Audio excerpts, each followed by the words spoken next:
The Voidness is a first-person horror game where you use LIDAR to explore pitch-black environments and avoid the things lurking in them. The game is available on Steam.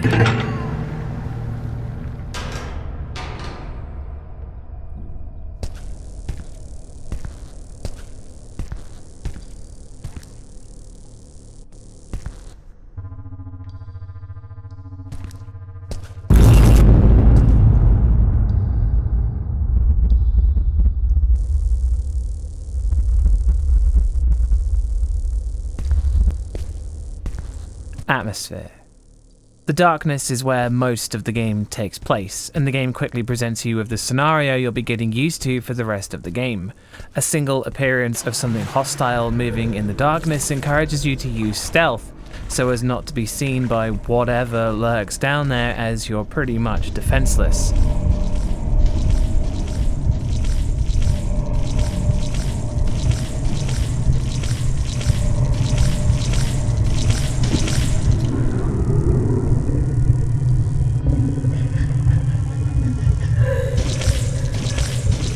And you spend nearly all of your time in the darkness, crawling on the floor and using the LIDAR to paint the environment to guide your way out of them. There's an immense sense of dread as you inch through difficult to understand terrain that often prevents unsettling and confusing shapes that are off-putting in their own way. The terrain itself becomes a source of horror as distant things come into range and take form, and even something like a dead end is sometimes despair-inducing when you realize you'll have to crawl back the way you came through the darkness and potentially towards more things that move. Hiding from enemies is where the game's atmosphere reaches its zenith, with it being difficult to keep track of things thanks to the LIDAR. Your senses are not enough to keep up with the things that are happening.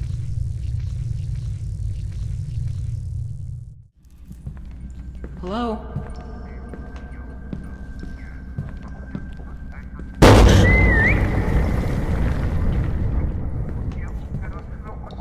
It's very intense, though whilst the game is based around the LIDAR mechanic, the moments outside of the darkness are still fairly intense, with the story setting a mystery of what's happened to the scientists on the base and the general disarray of the facility.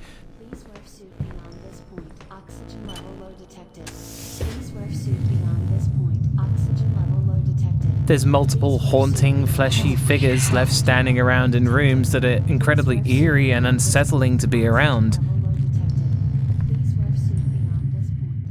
The only part of the game where it takes a dip is the dream section where the main character Francesca hallucinates her home. Despite the initial weirdness of arriving in a mundane house, it's a big step down from the rest of the game. The atmosphere, though, is generally very good, and the LIDAR mechanic does surprisingly unique things that kept the game intense all the way through. That's one Harry Mason.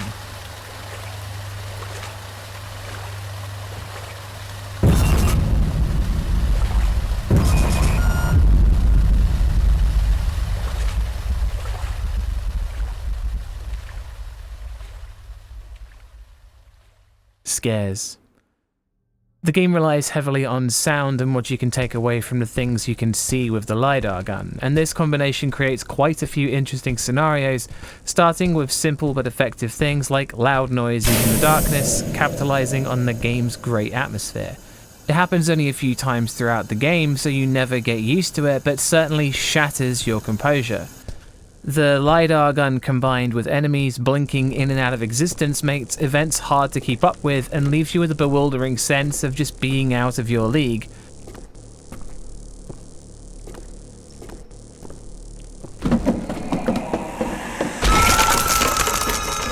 Helpfully, the game colorizes terrain, bodies of water, and threats so that it's not imperceivable in the difference between them, and also explains early on that the enemies are blind too. But the game will also present human-shaped objects in the form of terrain and leaves it to your imagination as to what you're looking at.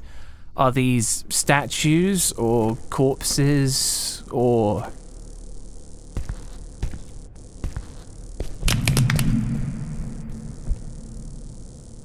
Though the mechanic is usually helpful, it doesn't alleviate the fear of seeing a red mass of dots walking towards you. It's frightening and confusing since there's so little definition on the creature that you don't know what it is, whether it knows you're there or not, until it's too close to run away. The game also has chase sequences, but thanks to the LIDAR mechanic, they're a bit of a mixed bag. You can't tell how far behind you anything is, and where you're going is also hard to figure out in the heat of the moment. Both of these, though, are pros and cons towards the horror. There are some moments where the monsters are visible when you're out of the darkness, and the design and animations are a bit lackluster, but it's very brief. The Voidness is not a long game, and it tries some interesting things with the game's main mechanic that made it a pretty unnerving and frightening experience, and it'll be fun to see what else can be done with LIDAR in future games. That's 2 Harry Masons.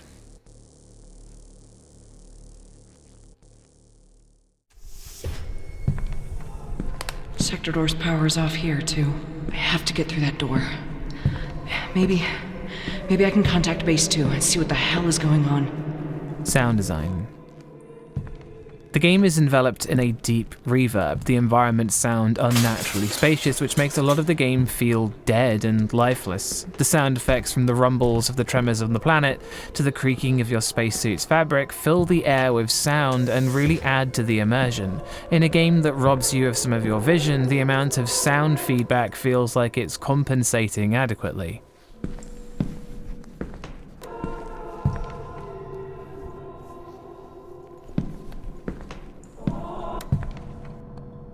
The sound of the LIDAR gun itself feels alien. The unnerving moans and screams of the enemies almost overlay each other as though the creatures have many mouths.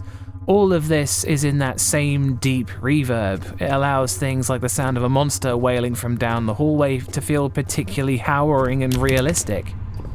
There's not much in the way of music as much as there is ambiance, sometimes in the form of a deep infrasound style humming like a giant spaceship or monumental engine, though for the vast amount of the game it's just you alone in the darkness and the following eerie silence.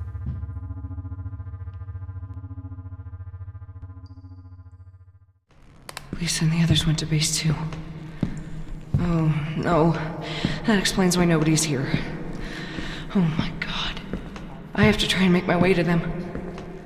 There's voice acting for the main character, Francesca, and it's pretty good, but other characters aren't quite as convincing, though there is very little voice acting in the game. The Void is still in its early development, but from early tests it seems to be some kind of another dimension that is reported to be filled with just gloom. Overall, the sound design works very well with the immersion of the game. That's 3 Harry Masons. Gore. In the pitch black darkness of the void, the LIDAR paints blood as red dots on the floor, which to a degree can be unsettling, but it's far more impactful to see the real gore of pools of dried blood and blood-stained handprints smeared on the doorways when you don't need the LIDAR gun to see. The game's gore is brief in the larger scale of things, but it still draws attention to itself when you see it. That's 4 Harry Masons.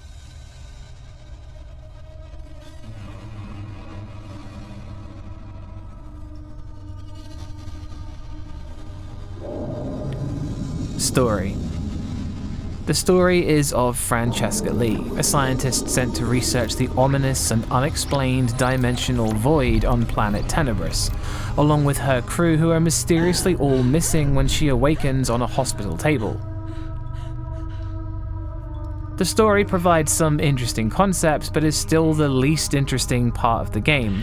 It does start strong due to the mystery as to what happened to the other scientists and the environmental storytelling you find in the base itself, but it has a lot of problems outside this. The biggest issue I had was that the game puts too much emphasis on Francesca's son, and whilst he's obviously important to her, it didn't seem anywhere near as interesting as the immediate situation, and the game ended up doing things like taking Francesca out of the terrifying Void era and the creepy science bases to put her in flashbacks of her home, which were detours that felt unnecessary and broke up the momentum of the game. There's some diary entries and notes, only one of them was interesting and helped flesh out what happened, And the others, though there aren't many overall, were not very informative, repeated information you already knew, and added more to Francesca's backstory, which again, was not very interesting. The game did have things written on the walls in blood, like the famous quote from the film Event Horizon, "Where we're going, we don't need eyes to see," which, whilst undoubtedly is a good quote, didn't hit the same in the game. The late game does feel as though it's slowing down rather than speeding up, and whilst the final plot twist added at the end was really nice, it just didn't feel impactful as it probably was intended to.